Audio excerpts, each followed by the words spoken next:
Well, we're here.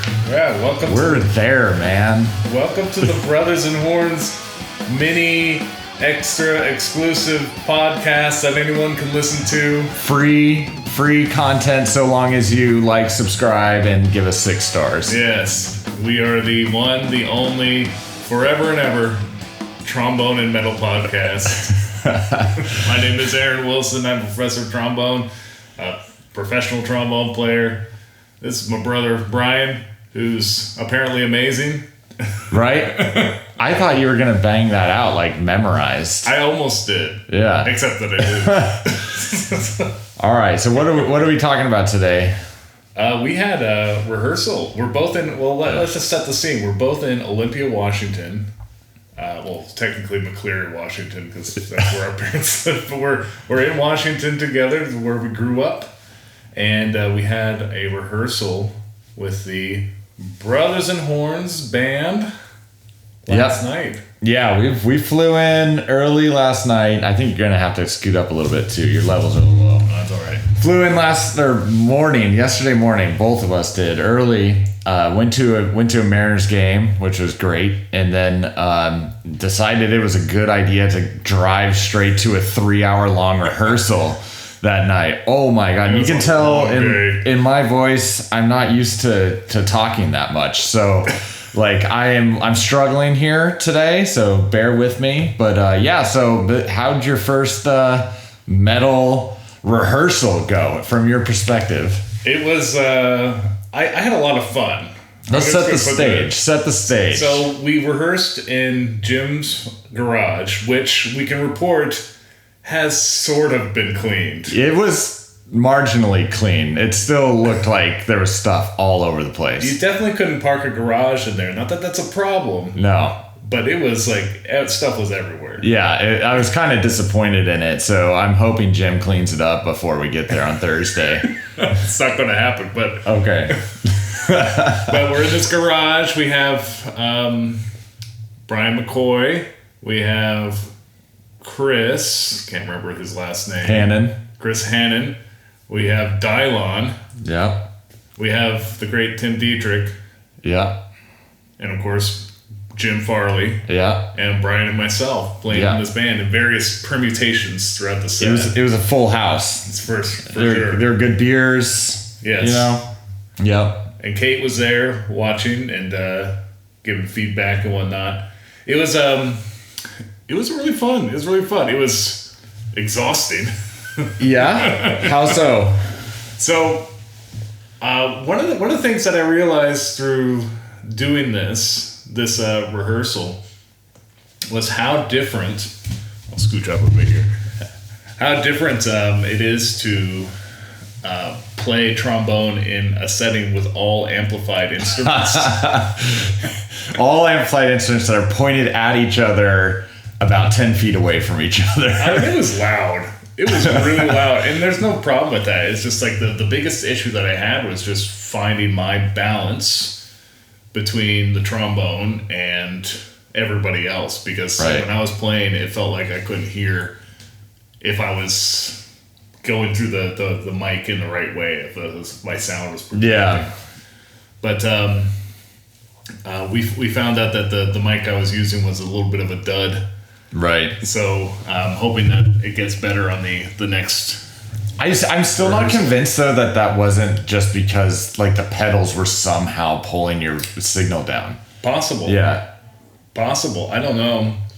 But it was interesting because where I was standing, which was like, if you can imagine this, the drums were set up like right by the garage door pointed towards the house. I was standing right to the right of that. And then everyone else was facing us essentially.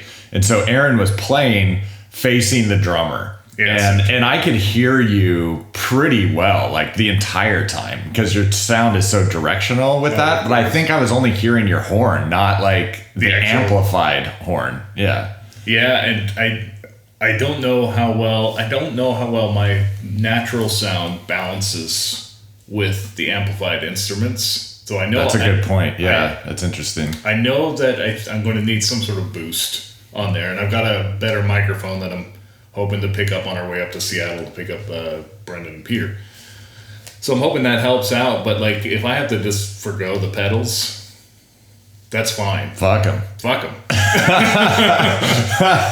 Because I just want the sound to come out right. But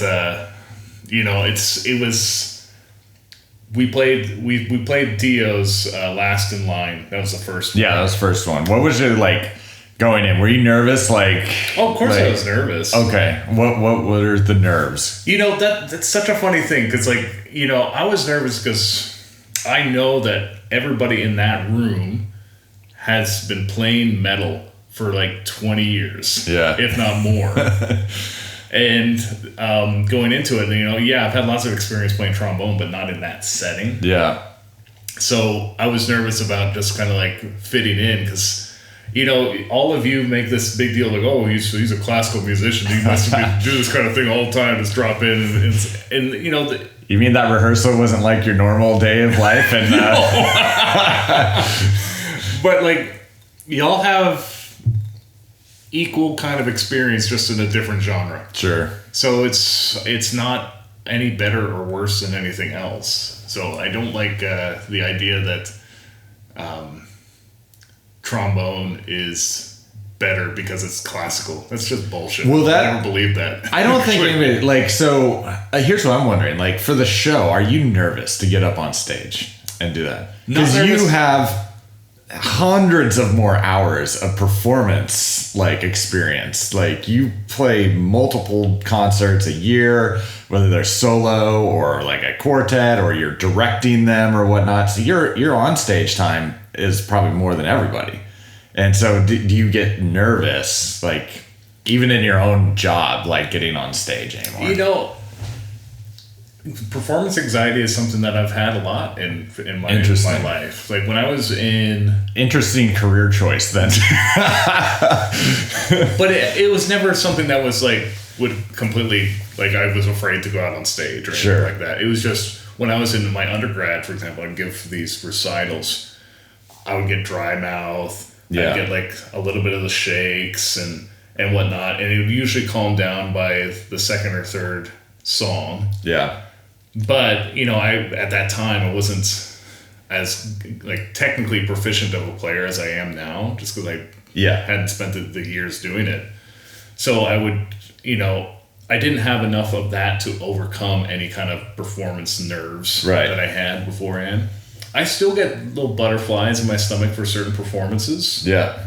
And it still gets to me sometimes, but it's nowhere near what it was. Right. Because like the only way that you get through that, and I'm sure you've had the same kind of thing, where it's like the only way that you can get through performance anxiety is to perform. You got to get up there. Yeah. Did you have that kind of thing when you were? I had it big time at shows. I even have it like I felt like last night was almost some performance anxiety because like I haven't played with those guys in so long. They've been playing with their bands for, I know like Gunslinger took some time off, but they kept going and going, throughout the years when I was like not even touching my guitar. And so I felt a little pressure like, oh, I got to perform tonight in front of these dudes. So one, you're going to feel comfortable. Like the backing band has to be there for you to play your stuff on top. Cause I know it's out of your comfort zone, but also so these guys don't think I'm just some hack that used to be able to do this, but can't anymore. You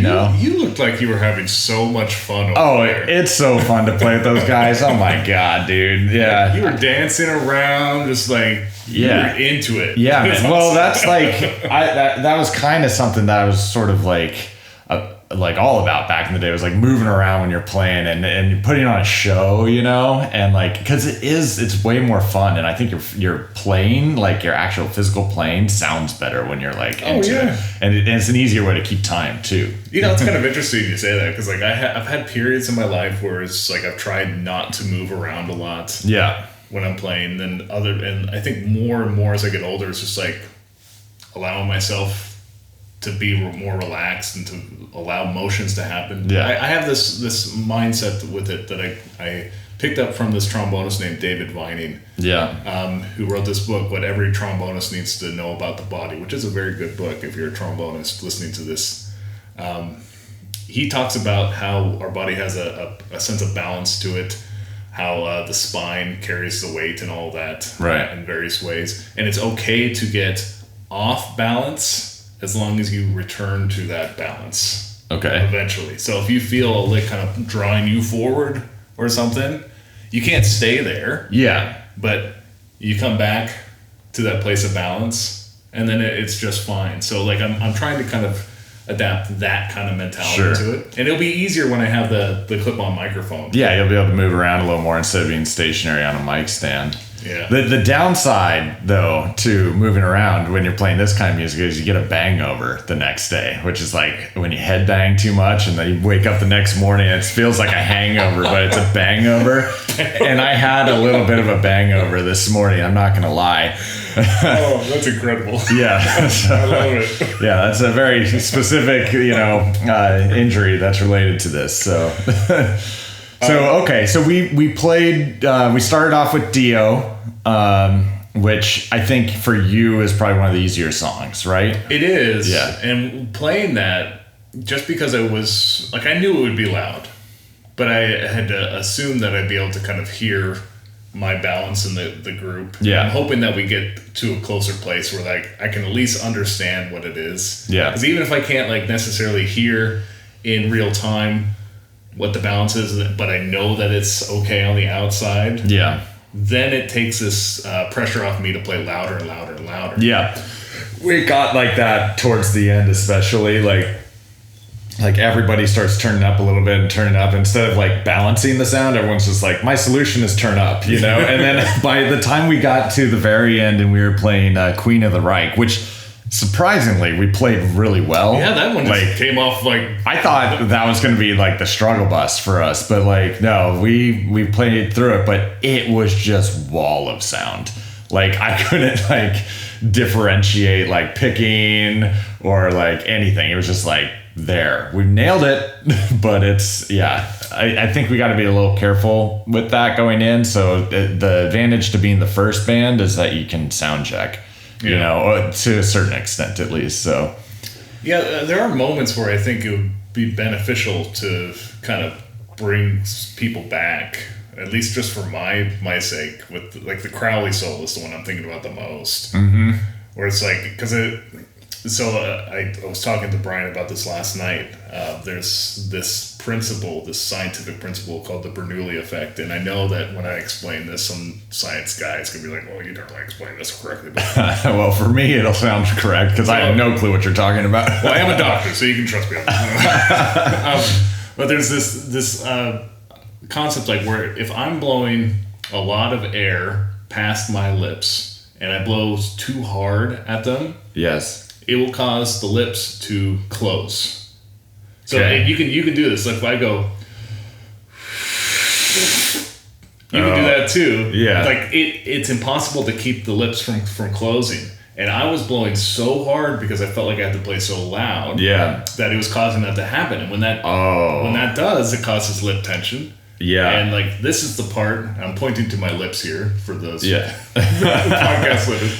Like the lips are the thing that vibrates to create the sound on the instrument. It vibrates from the wind flowing past. Mm-hmm. So if I'm blowing too hard at it and the lips are stiffening up, that means my sound is going to be compromised. Yeah. And I was finding that even from that very first song, which I don't play a lot of stuff on. Yeah, you're just kind of going like, ba-na-na. Yeah. Yeah. It just like, as we got more and more through it, it's just like, oh my gosh, I'm playing so much louder than I want to play, because I'd rather have the amplification kind of carry some of the sound. Yeah, that makes sense. So we need to get that mic stat. Yeah, well, we'll pick it up. I was hoping to pick it up on the way back down, but it wasn't ready yet. Right. But it should be ready by Wednesday. Tuesday. Okay, Tuesday. Nice. So we can pick it up on the way up. I got a little bit of that. Like, it was so loud at the end. Like, Queen of the Reich's the fastest song that we play, and there's, like, a lot of gallops in there, which is like, but, like, I was struggling, like, getting my sound even up there, and, like, it's straining my wrist, like, playing that. It just slows you down. Like, and then you start hurting, and then you just can't play anymore. So tension is it's the enemy. Yeah, for any music. And that's because I was just like trying to like pick so hard to like get it, going. So All right. Well, so we got through the first one. Overall, how close do you think we are? Like, we have one more rehearsal. Yes. So, how are you feeling comfort-wise? If I can get to the point where, again, that I feel comfortable in the balance of it, whether it's even just being able to perceive it from the stage or just know that it's going to happen out there, I'm feeling fine with it. Okay. I'm gonna try to go into the Thursday rehearsal with that mindset, and hopefully we can kind of make it a little bit closer to the setup that we were going to have on stage or something, or just something that I can visualize or get the affirmation that the balance is okay. Right. If I have that, kind of going back to your other question about performance anxiety with this, I'll feel fine. I'm gonna have a great time. And I'll play better than I played last night. And last night too was hard because I didn't get to do a warm up, and I'm not making excuses on that. But yeah. So how long do you warm up typically before you play? I usually do about a 35 or 40 minute warm up. Holy. Okay. So yeah, and you got literally 30 seconds maybe. Yeah, pretty much. Because we were just all right, let's go. But yeah, when I'm warming up, I'm doing exactly what I was talking about earlier with the lips, making sure that my lips are not reacting, making sure my setup, my embouchure setup isn't reacting when I'm moving around the horn. That's my main thing, is just to keep it relaxed, and it takes me a little bit of reminding each day. My old trombone teacher, Randy Kohlenberg, used to say you have to teach yourself to play the instrument every day. Yeah. Because every day is a little bit different. I imagine when I play it today, it's going to feel pretty awful because I pushed myself so hard. So it'll be a light day today, but I have to have that warm up to play my best. So you're gonna have to go sit in a car or something like that before the set and just I'll warm up behind the place. I'll warm up in the alley or whatever. I don't care when I do it. I'm not. It's gonna be nerve wracking though. There's a lot of people gonna be there. It's gonna be fine. I'm not worried about that. I'm worried about it. Because I think we're 70% there, maybe 65, 70. I might be being too hard on it. When we were driving back, we asked Kate, how did we sound? And she was like, I thought you guys sounded great, But when you're thinking about the songs and you're analyzing the songs, you're playing the songs, you're really only noticing what went wrong, you know? And we got through the songs, but they aren't tight. Not tight, and I don't think they'll even ever get tight with one more rehearsal. But there's little things how are we ending this song? Are we gonna do the blah, blah, blah, blah, blah, or is it da-da? Those are really what fools the audience, at least, to think you're tight. Yes. All the stuff in between, in the middle of the song, you have lots of flexibility to flub stuff, or I didn't do that run, or what. No one's gonna notice, especially for bass. No one pays attention to the bass guitar except for the two big dudes in the back of the bar that are just yeah, brother, let me buy you a beer afterwards. The other bass players. They are the other bass players. So I think we're getting close. I think the songs that I feel super comfortable with, The Wizard went great. Yeah. Surprisingly, because that's actually kind of a hard timing song, and you have to be tight. Chris was really good with that. Yeah. With just and there's a video that Kate posted online of it. And I when I was starting this out, Chris was our eyes were locked. Oh, really? Nice. Because he's the one that kind of is bringing everybody else in. But thankfully, I have the big conductor's baton in front of me. So. Yeah. So that's perfect. I think Queen of the Reich, oddly enough, the one I was most concerned with, is fine.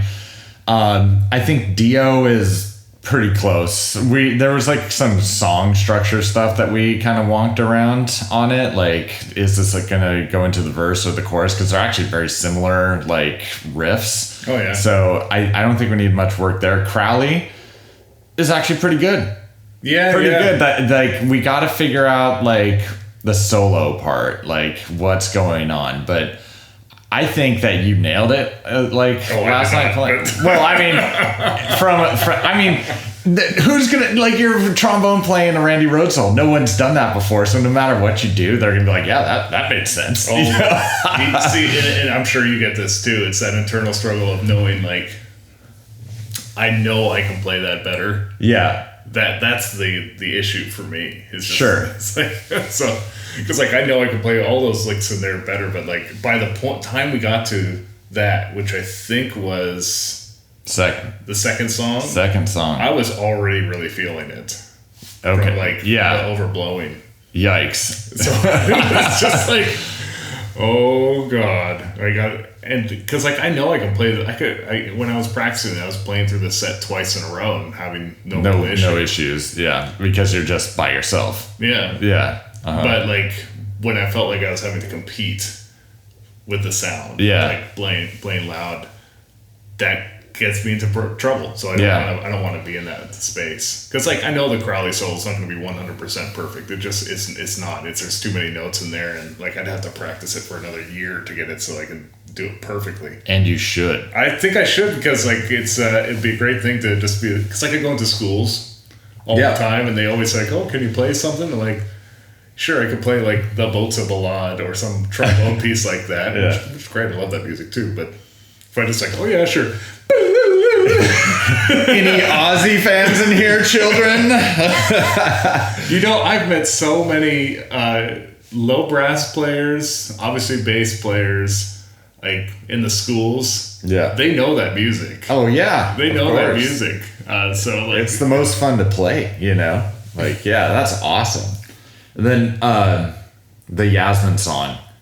Yasmin song was rough. It was rough. It was slow too. That's what I kept saying. I was like, why are we playing this so slow? And everyone was like, well, in the recording, you guys are all over timing wise. I'm like, yeah, but like the speed was like, it kind of like, you need that driving thing. It's a driver song, It was at best the slap of metal, like not the fist of metal. Yeah. So we'll work on that. We'll make sure that they speed it up a little bit. Then I couldn't hear Brian singing, and I knew he was singing. Yeah, but I just couldn't hear him. Yeah, well, you're playing the upper register on it, and he said that was good. Like, you're helping him, so he wants to sing on the lower register, so you aren't going to hear it as well.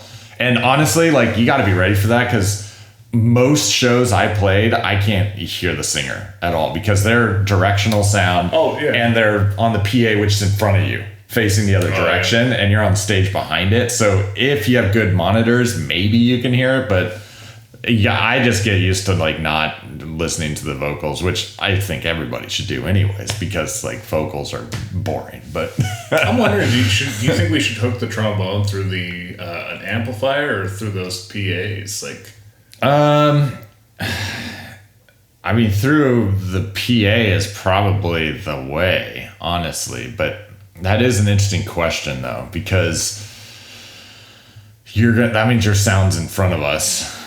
Yeah, I don't know. Yeah, I mean, we can play around with it. We can get to gyms a little early this time. Like more context for the listeners too. Like, we literally like left the baseball game in Seattle, got on a train for a half hour, got in a car, drove straight through traffic for an hour or so. Picked up beer, and then drove straight to the garage. And within like 5 minutes, we were playing. Like, it was that tight of a window. And all things considered, like, it went way better. I thought it was going to be a disaster. It was not a disaster. The way Brian was describing it before, I was like, oh, this is going to be like really rough. And like, it's not going to sound good. And I was expecting it to be just like stops and starts. But no, it's like we can always get through the song. We only had to stop twice. Yeah, and the first song we stopped. Like, we got about like 5 bars in. We were like, and I'm like, shoot, this is gonna be one of those rehearsals. And then it was fine after that. Yeah. That was standard like metal rehearsal too, so that's awesome that you were there. I was like grinning ear to ear the whole time, because it was super having fun. You there and like all the old buddies and stuff. It was like, man, this feels like it's like 2000 again, Oh, all of them were such good dudes. Like, yeah, like there's not like a jerk or a dick. No, any of them. They're all like really good. Yeah, for sure. Yeah, so I'm looking forward to. I think they're truly excited about this too. It's like it's weird, because you look at Jim and Brian. They're like, this is like a side project. Like yeah. they're focused on reviving their band to play right after us, in Gunslinger. And Tim obviously is in like Christian Mistress, and Chris is in Maneater, who's playing the night before. So like all of this is like so far down, but I feel like this is the fun project for them. Like, oh yeah, dude, we get to we're like playing a bunch of good music. Yeah, and there's a trombone. It's like so like bizarre. So yeah, Dylon's super stoked about it too. Yeah. Oh yeah, Dylon and I we commiserated our names because me and Aaron Ron has followed me for a long time. But thankfully, it's at least a good sketch. Like, right. Yeah. There you go. I used to get and I don't know. You probably got this too. The Mr. Wilson. The person who does that is the guy who rings us up at the grocery store in Juneau. He does it every time, and I'm like, yep. Yeah, that's what. Yep.